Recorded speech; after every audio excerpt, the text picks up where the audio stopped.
संविदा का उन्मोचन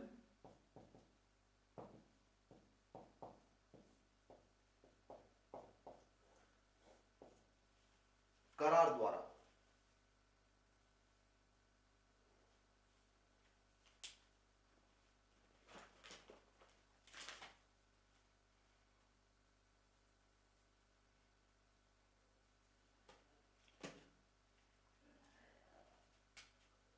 इसके बारे में हम देखते हैं दो सेक्शंस।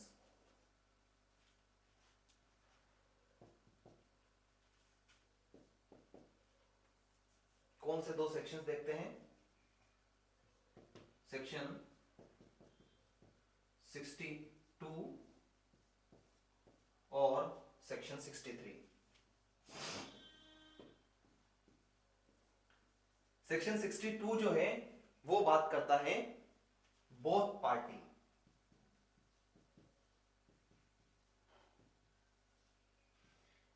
यानी जो करार होता है उसमें इन्वॉल्वमेंट होता है बोथ पार्टी का। और सेक्शन 63 बात करता है सिंगल पार्टी, एक्टिव रोल होता है सिंगल पार्टी का। कैसे होता है अभी अपन समझेंगे।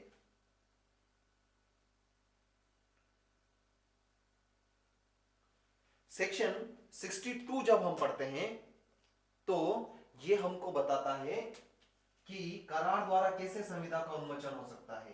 तीन प्रकार से हो सकता है। क्या? नवीकरण, विखंडन या परिवर्तन।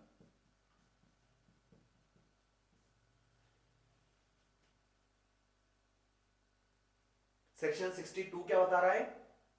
अगर दोनों पार्टी सहमत हो जाएं संविदा के नवीकरण के लिए तो अगले वाले ये जो अभी जो वर्तमान में अपन करार कर रहे हैं इससे पहले वाले करार समाप्त हो जाएगा। दोनों पार्टी सहमत हो जाए विखंडन के लिए, समाप्ति के लिए, तब भी करार समाप्त हो जाएगा। या उसी करार में कुछ परिवर्तन कर दिया जाए तो पहले वाली शर्त दूसरे वाली जो शर्त है वो पहले वाली शर्त को समाप्त कर देगी। देखो सेक्शन 62 पर आ जाओ।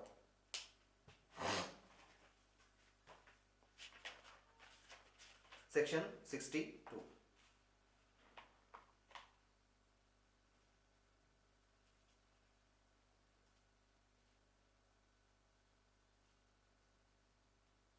यदि किसी संविदा के पक्षकार उसके बदले एक नई संविदा प्रतिस्थापित करने, नई संविदा प्रतिस्थापित करने का मतलब क्या है? नवीकरण, या उस संविदा को विखंडित करने या परिवर्तित करने का करार करें तो मूल संविदा का पालन करने की आवश्यकता नहीं होगी।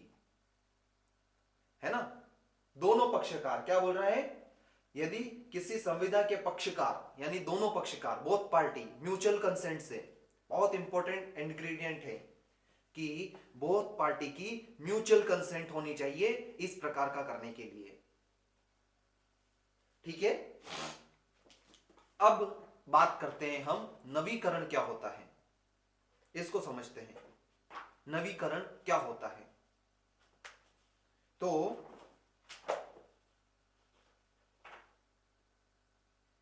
एक सेकंड रुकना।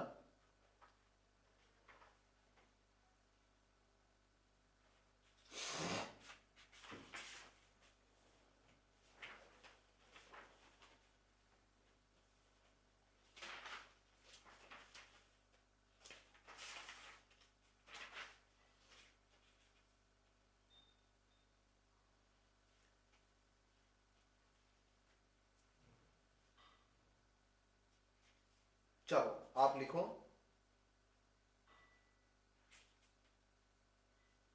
नवीकरण का मतलब क्या है। नवीकरण का तात्पर्य किसी विद्यमान संविदा का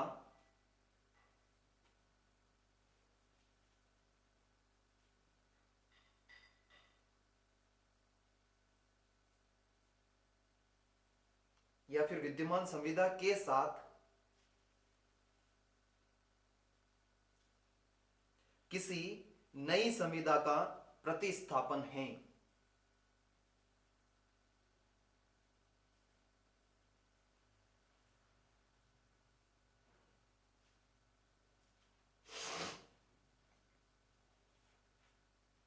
लिखा। अब नवीकरण भी कैसे हो सकता है? नवीकरण दो प्रकार से हो सकता है। कैसे दो प्रकार से हो सकता है? इधर दिखेगा आपको, लिखूं। नवीकरण दो प्रकार से कैसे हो सकता है? एक तो शर्तों में परिवर्तन और एक है पक्षकारों में परिवर्तन।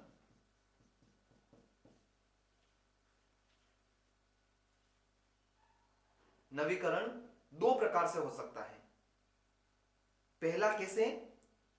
कि आप संविदा की शर्तों में परिवर्तन कर लो तो संविदा का नवीकरण हो जाएगा, और जब नवीकरण हो गया तो पहले वाली संविदा का पालन करने की जरूरत हमें नहीं है।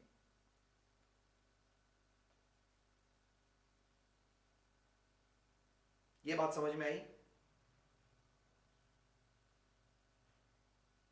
क्या जब पहले कोई संविदा थी, आपने उसकी शर्तों में परिवर्तन कर दिया, तब नवीकरण हो गया। और दूसरा, आपने उसके पक्षकारों में परिवर्तन कर दिया, तब नवीकरण हो गया। कैसे? मान लो ये एक व्यक्ति है और ये एक व्यक्ति है। इसको पैसे देने हैं 20,000 रुपए। पहले संविदा की गई थी, मैं तुमको इतनी तारीख पर 20,000 रुपए दे दूंगा। ये एक संविदा थी।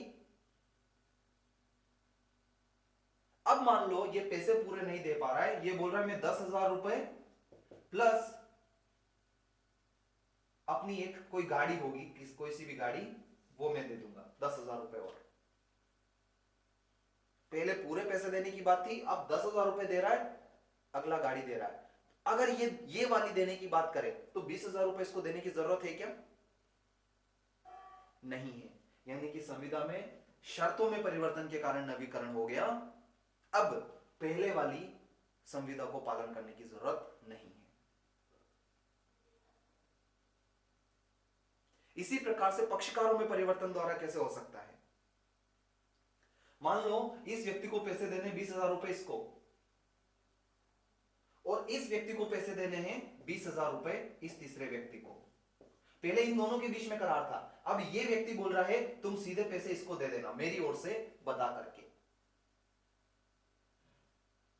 अब ये व्यक्ति पहले इसको पैसे दे रहा था, अब इसको पैसे देगा। पक्षकारों में परिवर्तन हो गया।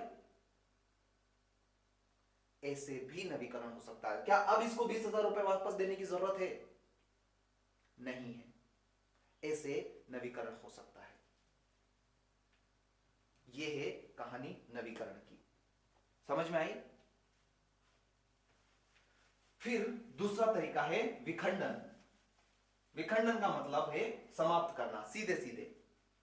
दोनों पार्टी एग्री हो गई, ठीक है खत्म करो इसको, अब कुछ नहीं करना इस कॉन्ट्रैक्ट में आगे, तो विखंडन हो गया। और तीसरा है परिवर्तन। संविदा में परिवर्तन हो गया, संविदा का मूल ही परिवर्तित हो गया। मान लो संविदा का जो मर्म था वही परिवर्तित हो गया। अब क्या?